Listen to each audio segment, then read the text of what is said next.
A Transilvânia é praticamente sinônimo da cultura pop. Afinal, quem nunca ouviu falar do lendário Conde Drácula? Ele já apareceu em livros, filmes, séries, quadrinhos e, claro, quem nunca assistiu à animação Hotel Transilvânia, onde o próprio Drácula comanda um resort 5 estrelas só para monstros exaustos de assustar humanos. A verdade é que a figura do conde, dos caninos afiados, fascina o mundo há décadas. A imagem do vampiro que foge do sol e se alimenta de sangue à noite é uma das mais conhecidas do mundo. E o suposto lar desse mito seria justamente a Transilvânia, uma região montanhosa que hoje atrai milhares de turistas curiosos para ver de perto o tal castelo do Drácula. Só que essa terra vai muito além do clichê do vampiro de capa preta. Você sabia que existe uma aldeia onde o sol nasce 2 vezes no mesmo dia? Que tem florestas evitadas pelos próprios moradores por medo de desaparecerem? E que certos casamentos por ali envolvem árvores decoradas, desfiles com dotes e até galinhas simbólicas? Pois é, a Transilvânia real é tão estranha quanto qualquer lenda, e talvez até mais, e é isso que o Belo Mundo vai te mostrar agora. Número 1. Localização e dados gerais. Todo mundo já ouviu falar da Transilvânia, mas pouca gente saberia apontar onde ela fica no mapa. A imagem mais comum ainda é a do Castelo Sombrio perdido nas montanhas, e embora isso até exista por lá, estamos falando de uma região muito real, com cidades, escolas, supermercados e até aeroporto.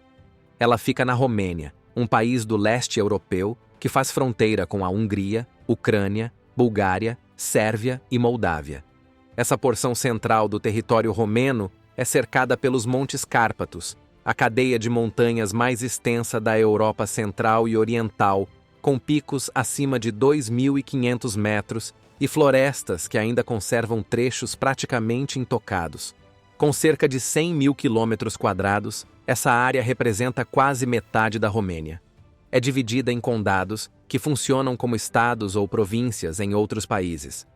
Entre os mais conhecidos estão Cluj, Sibiu, Brașov e Alba, todos com centros históricos preservados, castelos medievais e vida cultural intensa. O clima por ali é temperado, com estações bem marcadas. No inverno, a neve é frequente e as temperaturas podem chegar a menos de 10 graus. No verão, os termômetros ficam entre 25 e 30. A paisagem muda completamente. De vilarejos congelados a campos verdes com ursos e veados vagando pelas colinas. Hoje, a região abriga algumas das cidades mais desenvolvidas da Romênia, como Cluj-Napoca. Mas também conserva aldeias paradas no tempo, com carroças, casas de madeira e tradições que atravessam gerações.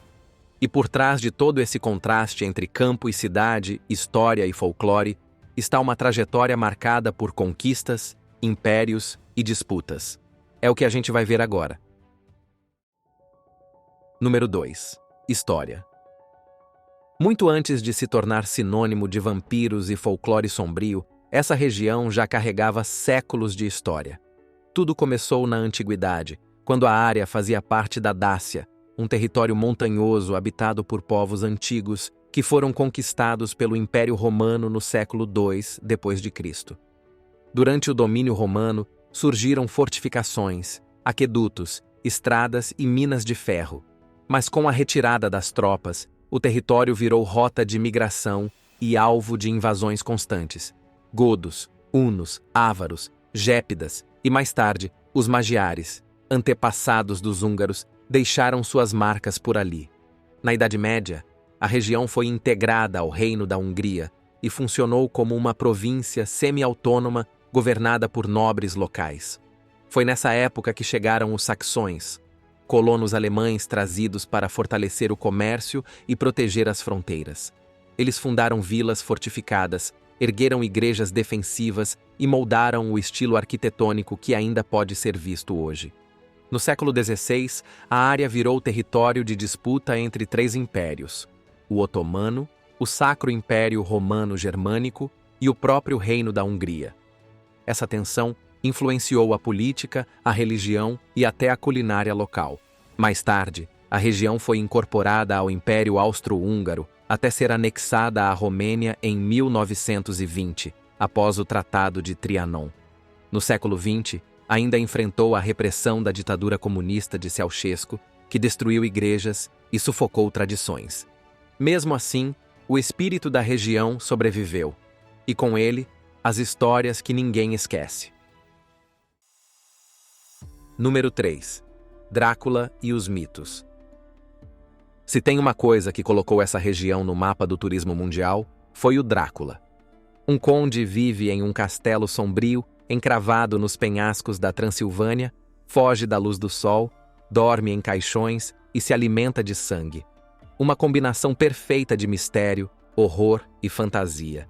A história viralizou, bem antes das redes sociais, e virou filme, desenho animado, musical e até parque temático. Mas o curioso é que boa parte dessa fama veio de fora. O personagem que virou ícone do terror gótico não nasceu na Romênia, e muito menos na Transilvânia, e nem veio de lendas locais. Foi criado por um escritor irlandês chamado Bram Stoker, que publicou o romance Drácula em 1897, sem nunca ter pisado por lá. Tudo saiu da imaginação dele, com base em relatos vagos sobre a região e suas paisagens sombrias. Apesar de fictício, o personagem foi inspirado em uma figura real, Vlad Tepes, conhecido como Vlad, o Empalador. Ele foi um príncipe da Valáquia no século XV, famoso por empalar inimigos e pela brutalidade nas batalhas contra os otomanos. Seu apelido Draculeia vem do pai, que fazia parte da Ordem do Dragão, uma irmandade militar cristã. E aí entra o castelo. Muita gente acredita que o castelo de Bran, no alto de uma montanha cercada por florestas, seria a residência do Drácula. O visual ajuda: salões de pedra, passagens secretas, janelas góticas. Mas não há nenhuma prova de que Vlad tenha morado ali. No máximo, teria passado pela região fugindo de inimigos. A descrição do livro nem bate com a construção real. Mesmo assim, o turismo venceu. Milhares de visitantes circulam pelos corredores do castelo todos os anos, principalmente no Halloween, quando a festa ganha luz vermelha, capa preta e muita pose de vampiro. Só que esse lugar está longe de ser o único castelo desta terra. Número 4. Lugares incríveis. O castelo de Bran pode até ser o mais famoso, mas está longe de ser o único. A Transilvânia é praticamente um parque temático de fortalezas históricas. Por todos os lados, surgem torres medievais, pontes levadiças e muralhas de pedra. Entre os mais impressionantes está o Castelo de Peles, com salas decoradas como galerias de arte e uma arquitetura que mistura o melhor do gótico e do renascentista. Já o Castelo de Corvin, com suas pontes sobre o rio e janelas estreitas, tem cara de filme de terror. Mas se engana quem pensa que a Transilvânia é só pedra e história. A natureza aqui também impressiona. A estrada Transfagaraçan, por exemplo, é considerada uma das mais bonitas do planeta. São 90 quilômetros entre curvas, túneis e paredões de pedra, passando pelos pontos mais altos dos Montes Cárpatos. Outro destaque é o Lago Ursu, com águas salgadas e quentes que fazem o corpo boiar. O lugar é cercado por spas e trilhas, e já foi comparado ao Mar Morto. E nas montanhas Apuseni, o visitante encontra vales profundos, cavernas e florestas tão densas que parecem cenário de lenda. E para quem prefere experiências mais delicadas, vale conhecer a aldeia de Himetea, um dos lugares mais únicos da Transilvânia. Número 5. Himetea. No coração das montanhas Apuseni, existe uma vila que parece desafiar as regras da natureza. Himetea é pequena, isolada e silenciosa, mas ganhou fama por causa de um fenômeno raro. Aqui, o sol nasce 2 vezes por dia. Funciona assim. Quando o sol aparece no horizonte, ilumina a vila por alguns minutos e depois desaparece atrás da montanha Piatra Secuiului, uma muralha de pedra com mais de 1000 metros de altura. Alguns minutos depois, ele ressurge por cima do pico. É como se a luz da manhã desse uma pausa e voltasse logo em seguida, num truque de mágica que acontece todo verão. Mas essa vila vai além do espetáculo solar. Ela foi fundada na Idade Média por comunidades saxãs e mais tarde se tornou lar de famílias húngaras, que moldaram a arquitetura e os costumes locais. Até hoje, mais de 80% da população é de origem húngara, e o idioma mais falado por ali não é o romeno, é o húngaro. As casas seguem um padrão quase cenográfico: fachadas brancas, janelas verdes, telhados inclinados e jardins impecáveis. Muitas foram restauradas com apoio de fundações culturais e, em 2001, Rimetea recebeu o prêmio Europa Nostra por preservar tão bem seu patrimônio. Mas se tudo isso parece calmo demais, espere até ouvir as histórias da floresta vizinha. Número 6. Floresta de Oia e superstições. A poucos quilômetros da cidade de Cluj-Napoca existe um lugar que muita gente prefere evitar. Mesmo quem nasceu por ali costuma desviar o caminho quando o sol começa a se pôr. Estamos falando da Floresta de Oia, conhecida como o Triângulo das Bermudas da Transilvânia. Ao contrário das florestas densas e sombrias dos contos de fadas, a Oia tem um visual realmente estranho. As árvores crescem tortas, em espiral, como se alguma força invisível tivesse puxado os galhos para direções opostas.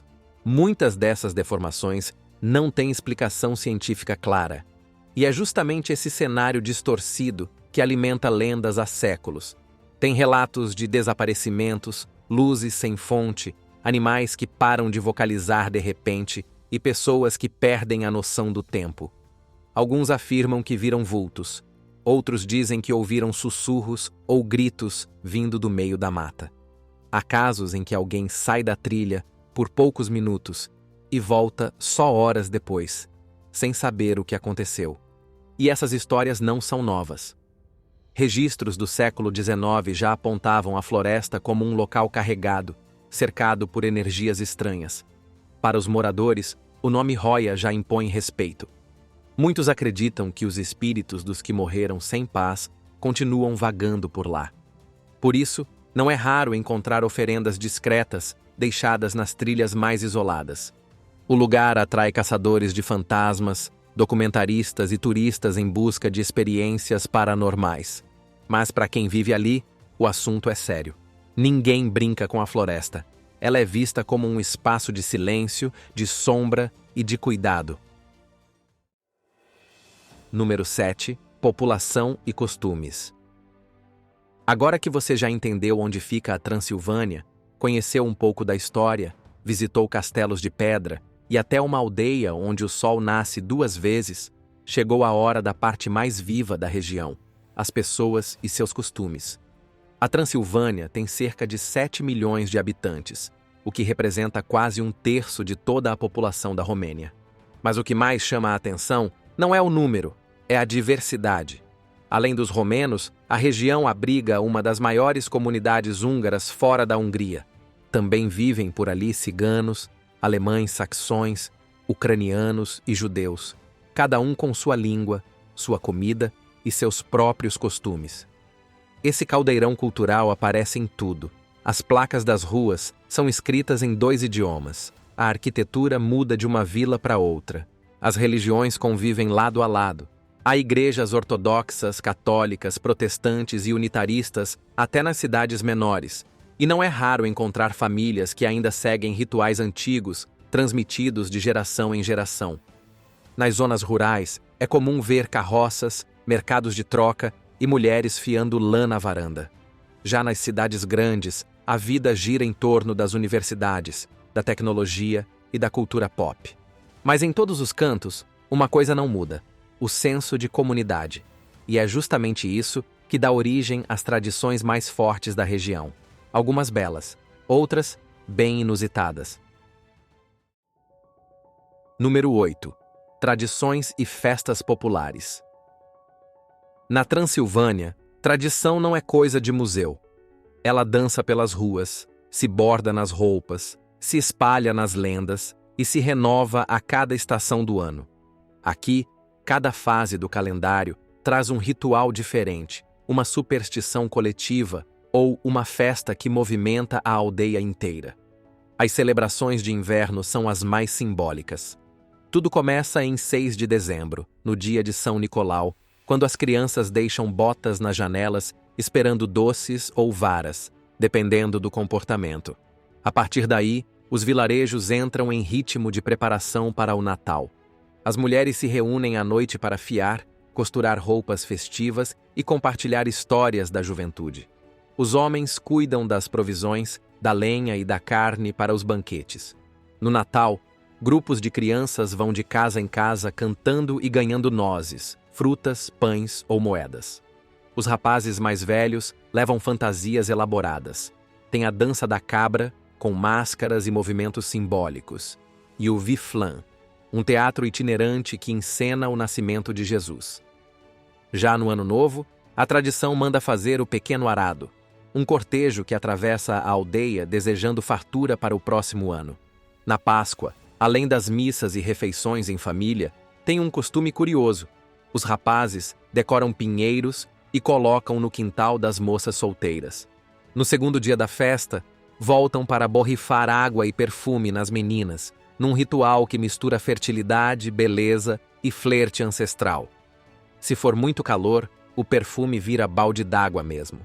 Mas talvez o mais simbólico de todos seja o meteleu, no final de dezembro. Os moradores fazem um boneco de palha e o queimam no meio da vila. A ideia é afastar os maus espíritos e purificar a comunidade para o ano que começa. É ritual pagão, cristão, mágico e cênico, tudo ao mesmo tempo. Mas se você acha que já viu tudo, espere até conhecer como se celebram os casamentos por aqui. Número 9. Casamentos na Transilvânia. Casamento. Por aqui, não é um evento privado. É uma celebração pública, barulhenta, comunitária. E não importa se a vila tem 200 moradores ou 2.000. Todo mundo participa, opina, ajuda e dança. A união de um casal envolve a aldeia inteira, antes, durante e depois da festa. Tudo começa com o pedido oficial. O noivo precisa ir até a casa da moça, acompanhado por parentes e amigos, para pedir a bênção dos pais. Se ele achar que pode levar um não, pode mandar um mensageiro no lugar, alguém bom de conversa, capaz de negociar. Se a resposta for positiva, as famílias organizam um banquete onde decidem o dote, a data e os preparativos da cerimônia. O dote, aliás, é levado muito a sério. A noiva passa anos bordando roupas, toalhas, tapetes e outros itens para o enxoval. Tudo vai parar dentro do famoso baú do dote, que é carregado em cortejo até a nova casa, acompanhado por jovens da vila em clima de festa e tradição. Na véspera do casamento, os parentes do noivo preparam a árvore de casamento. Ela é decorada com flores, sinos e fitas, e é conduzida por um casal que vai borrifando água e trigo sobre os convidados, desejando prosperidade. No grande dia, acontece o embaçamento da noiva, um ritual com cantos tradicionais e despedida da casa dos pais. Depois, o noivo vai buscá-la, e todos seguem juntos até a igreja. Na festa, tem dança da noiva, galinha chamuscada enfeitada com flores e o momento mais esperado, o anúncio público dos presentes. Um representante da vila percorre as mesas dizendo em voz alta o nome dos convidados e o que cada um deu, geralmente em dinheiro. E tudo isso, claro, termina com muita comida, bebida e brindes intermináveis. E já que falamos de comida, nada melhor que finalizar nossa viagem falando de um dos melhores atrativos da Transilvânia, a gastronomia. Número 10. Gastronomia e bebidas. Como já era de se esperar, a culinária da região é tão diversa quanto sua população. Os pratos misturam influências romenas, húngaras, saxãs e ciganas.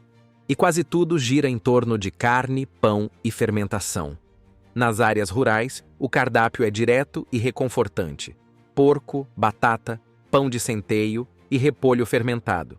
Um dos pratos mais tradicionais é o sarmale, uma espécie de charuto de repolho recheado com carne moída, arroz e especiarias.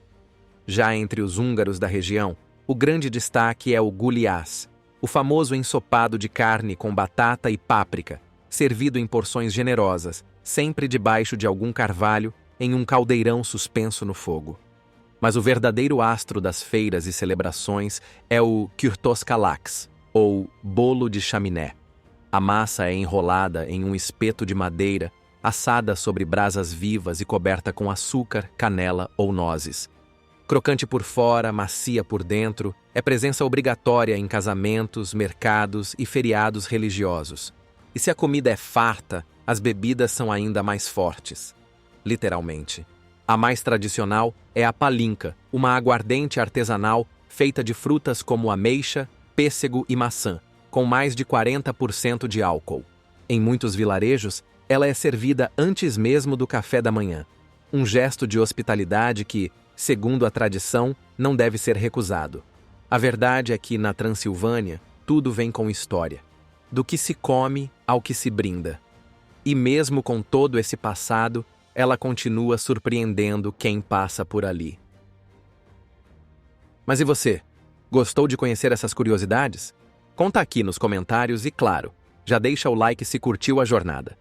Porque no próximo episódio, a gente pode te levar para um lugar ainda mais inesperado por esse nosso belo mundo. Até lá!